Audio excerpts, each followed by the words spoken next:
Hello and welcome to the King's Court, where I interview guests about topics that affect the CSGO scene. Today's episode is about the women's scene and the GGForAll initiative, with a top female pro as my guest.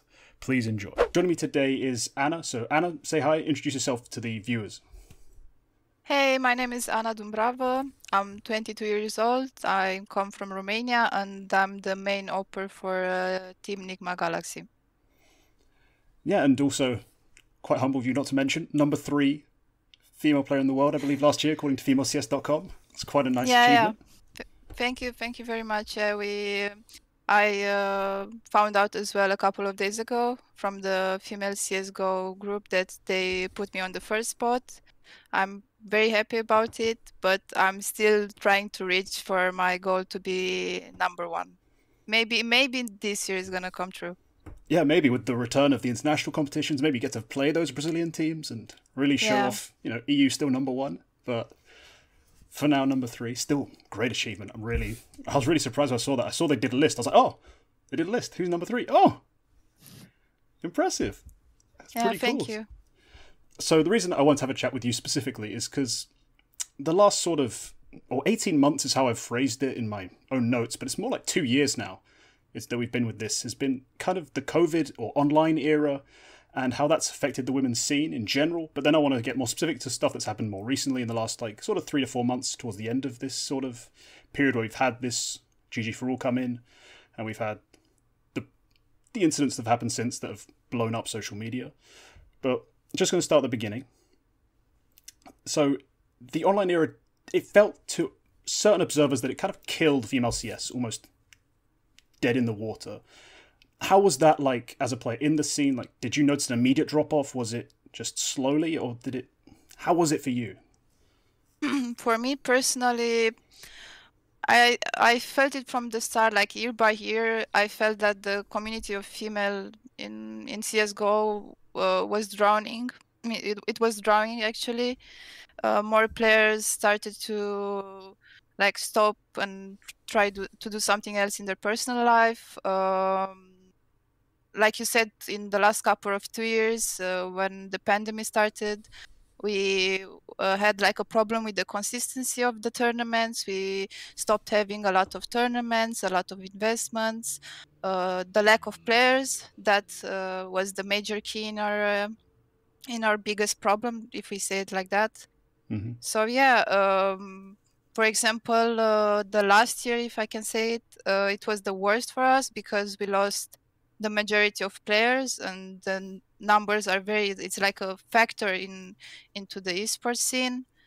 80%, 90%, maybe 90% of the female players, they left to VALORANT, for example, because they had a voice for themselves. They had a key to start this community, female community, and so on. I totally understood it, but it really affected me because I've been playing for a lot of years.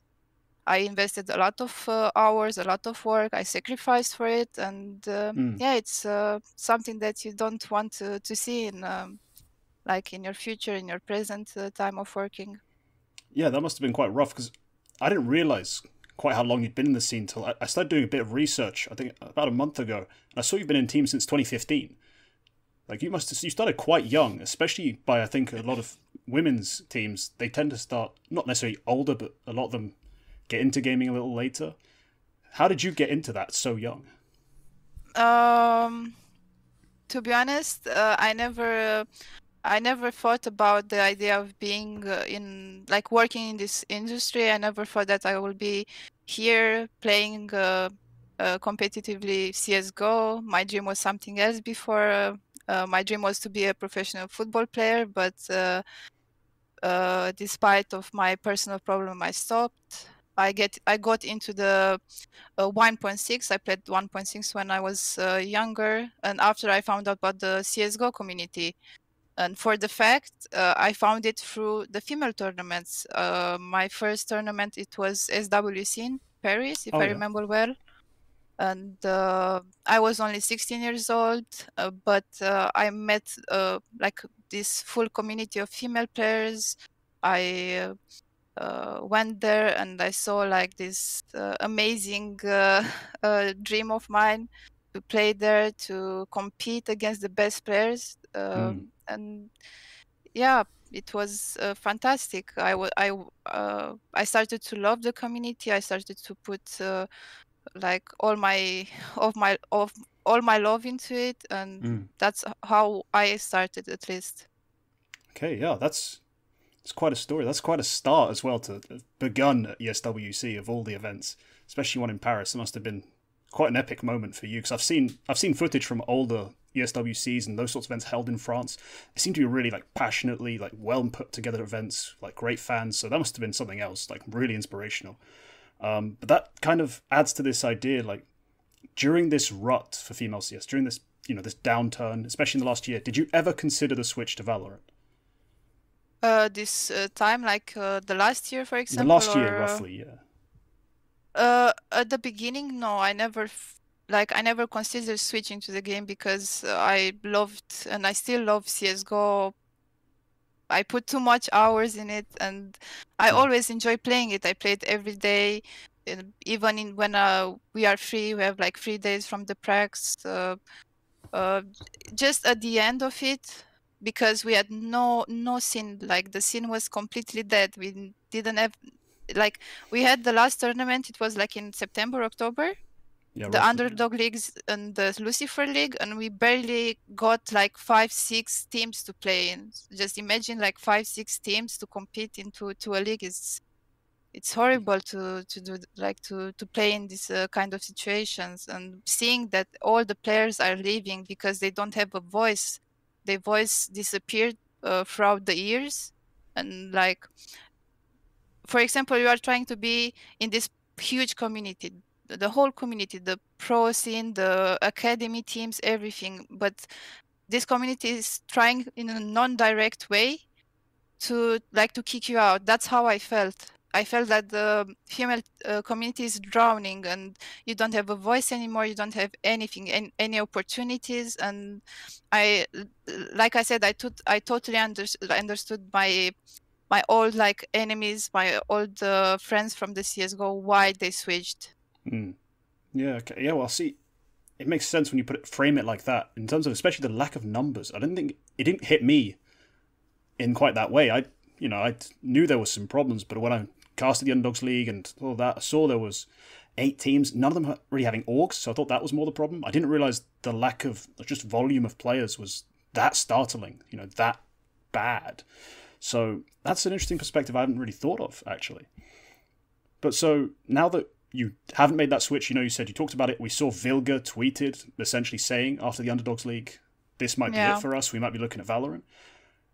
The GGForAll initiative happens. All that money gets pledged. How did that affect the team? Was it an immediate, we've got to stay now? Or was it kind of a shock period where initially you're like, is this real? Or then... Yeah, we were totally in shock. We didn't expect it at all. Like, it was like mind-blowing to us that finally someone gave us like an opportunity to rebuild the female community, to start working again, to start like having a chance, to be honest, having a chance to show that we can be part in this huge community. That's how I felt. Okay, yeah, well, in that side of things, it's done a lot of good, I guess, because we've seen totally the tournaments, the volume of them's gone up. I do have a question, though. When it comes to the kind of marketing for these games, it feels like there hasn't been much to do in terms of actually promote people watching, because I didn't see any publicity for the first Catch Cup. I had to go digging for it. I found the grand final on HLTV and basically ESEA pages with no stream VODs, nothing. Do you think ESL should be doing more to market the Cash Cups and these other women's events, even though they are smaller, because of how dire the situation is? Yeah, of course we should have like the image, the marketing aspect as well, but like we are still facing like this image, this bad image of like female, like this female image in CSGO. Like we still have we are facing with the negativity from the social media, people who are saying that we don't deserve it, or the money was invested in a bad way. I totally understand it. Like as well, like my teammates discussed about it. Vilga also discussed it in the Semler's interview a couple of days ago. But I think, in my opinion, we can easily find like a solution, because people are saying, for example, that we should invest in female scene instead of investing in academy, or like tier 2, tier 3 teams. But in my opinion, we can always find a solution in it. We can like find a common block, a common like perspective, and do tournaments for the academy as well, do tournaments and invest in like all the areas, because we are a community. We should help each other. We should find solutions. And in this way, I think talking about it, doing like marketing stuff, and it will bring us better solution for the future. I think it's a great start for us, at least, to like find the best solutions to regrow and do the community in general better. And that's what I wanted to say, actually. Okay. So, from that side of things, what do you think the role of the orgs who are still invested in the female scene are? Because it hasn't seemed like they've been too proactive when it comes to promoting women's teams a lot of the time, and there's not that many dedicated teams putting out streams and things like that, or a lot of shoulder content. Do you think the team organizations should step up a bit in that sense? Maybe. I totally understand them, because obviously we are lacking in numbers. Of course, if there are not a lot of like female players, of course they wouldn't like do a lot of stuff. But I think in the future, for example, the last Cash Cup, I saw like double the numbers, triple the numbers of the teams participating. So it's a very good sign for us. It's like a good feedback that this GGForAll helps the community. And I think in the future, after the Cash Cups, for example, the Dallas tournament is coming soon. I think every problem will be fixed, but we need to take it step by step. That's the major key: time and patience. Okay. It will go well. I'm pretty sure about it. We just need to keep working, keep having this patience, and doing it, participating. Okay, because from that side of things, it's kind of the whole kind of package of my problem I've had with the way the female tournaments have been approached in the past has been, we've had like DreamHack showdowns with these big stages and big events and things like that, but it never quite felt sustainable. And I think that's a part of the issue some people have brought up, is that they didn't think this could be done over a long period of time and be profitable, or truly see enough growth to make it worth it. That's where I think those orgs have to step in. That's where I think the marketing side of things comes in to really push it properly. I do have another point, though, back on the GGForAll announcement. You said it was really shocking to you. You had no idea it was coming until it happened. No, I had no idea about it. Right. Do you think, had this been discussed with, had the female teams been, not necessarily just told straight up this is happening, but if they'd been brought into the loop for discussions with ESL before they made this happen, before they decided on their format, do you think that would have been positive? Do you think that could have maybe kept a few more players involved if they knew that was coming over the horizon? Maybe, who knows? Maybe it will be like a good idea. I totally don't know if they were be able to stay or not. If they were like this, they decided like long time ago. I really don't know about it. Oh yeah, because me personally, the moment it happened, I actually messaged a women's player. I was like, "Hey, this is great news," and she turned around and said, "What news?" Like that's how shocking it was to me that no one had heard of this. I thought this would have been leaked to the female scene like earlier, like to be, kind of a don't go. We do have plans. Like I thought that would have been the case. Yeah, it's massive. I think if they were like announcing or giving us like an important message, saying us that something is coming, like an official statement from them, it totally would be different. Because I think a major problem I'm talking about the GGForAll. I think they were a bit late, because if they were like bringing it back like few months ago, I don't think people would leave, at least like 50-60% of the teams. I'm pretty sure about that. I think it was a bit too late. So no worries.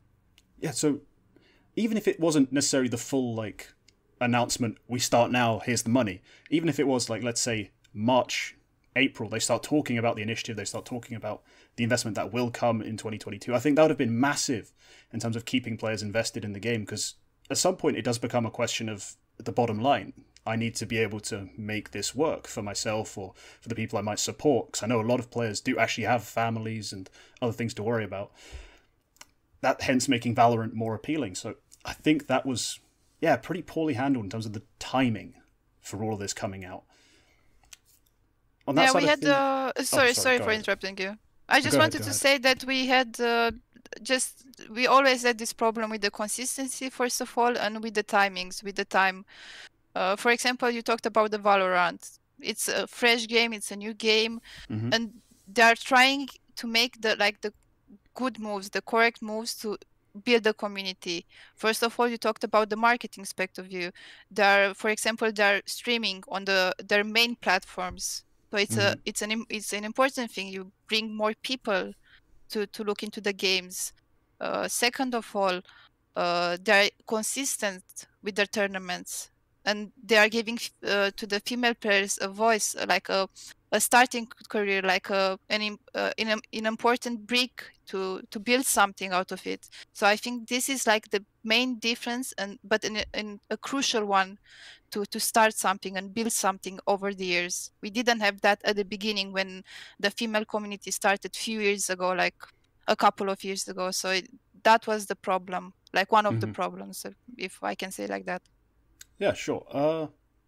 So talking about Valorant and the things they've kind of done, one of the things that I heard some people saying in the female scene about the game changers was that it was a great idea to allow teams to be mixed to a certain extent in order to make it easier to make a five player team, in order to make it slightly easier to maybe bringing better players to prac with or prac against if you're allowed to play in a slightly more mixed environment. Do you think that should be an option for Counter-Strike going forward, to try and see if we can integrate that sort of idea?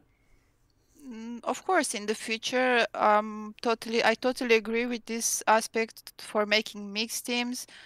But because of the lack of the numbers we are facing right now, and everything is like, we are just at the first levels, if I can say like that. We need to do the first steps, and after think about the mixed teams. At first, we need to bring the people and starting to redo the community, and after, obviously, we can do the mixed teams, everything.